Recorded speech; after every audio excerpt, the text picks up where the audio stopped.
बड़ी खबर मिल रही है राजधानी भोपाल से। आज राज्यसभा के लिए उम्मीदवारों की बीजेपी घोषणा कर सकती है। जॉर्ज कुरियन को एमपी से राज्यसभा भेज सकती है बीजेपी। केंद्रीय मंत्री हैं जॉर्ज कुरियन।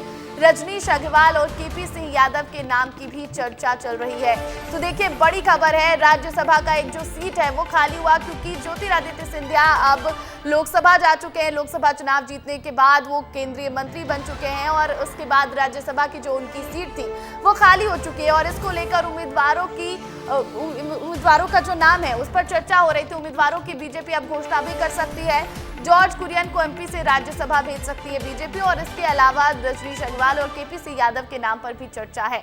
इस खबर पर अधिक जानकारी के साथ हमारे सहयोगी अंचल शुक्ला फोन कॉल पर जुड़ गए हैं। अंचल जी, 3 बड़े नाम पर चर्चा हो रही है, क्या कुछ जानकारी आपके पास, क्या अपडेट?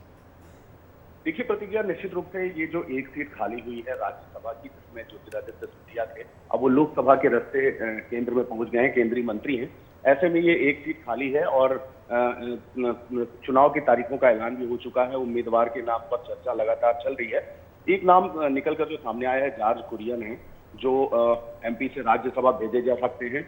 ये केंद्रीय मंत्री हैं और जॉर्ज कुरियन, और संगठन के कई महत्वपूर्ण पदों पर भी इन्होंने जिम्मेदारी संभाली है। और साथ में इसके अलावा अगर मध्य प्रदेश से बात करें तो रजनीश अग्रवाल और केपी सिंह यादव के नाम की भी चर्चा है। तो अब ये बहुत दिलचस्प रहने वाला है, क्योंकि ज्योतिरादित्य सिंधिया ग्वालियर चंबल क्षेत्र से आते थे और राज्यसभा गए थे भारतीय जनता पार्टी की तरफ से, और इसके बाद अब ये सीट खाली हुई है। तो जॉर्ज कुरियन का भी नाम चल रहा है बहुत तेजी से। रजनीश अग्रवाल जो कि प्रवक्ता भी हैं भारतीय जनता पार्टी के, लंबे दिनों से भारतीय जनता पार्टी के साथ जुड़े, और केपी सिंह यादव, ये 2 नाम जो मध्य प्रदेश के नेताओं के भी तेजी से चर्चा में है।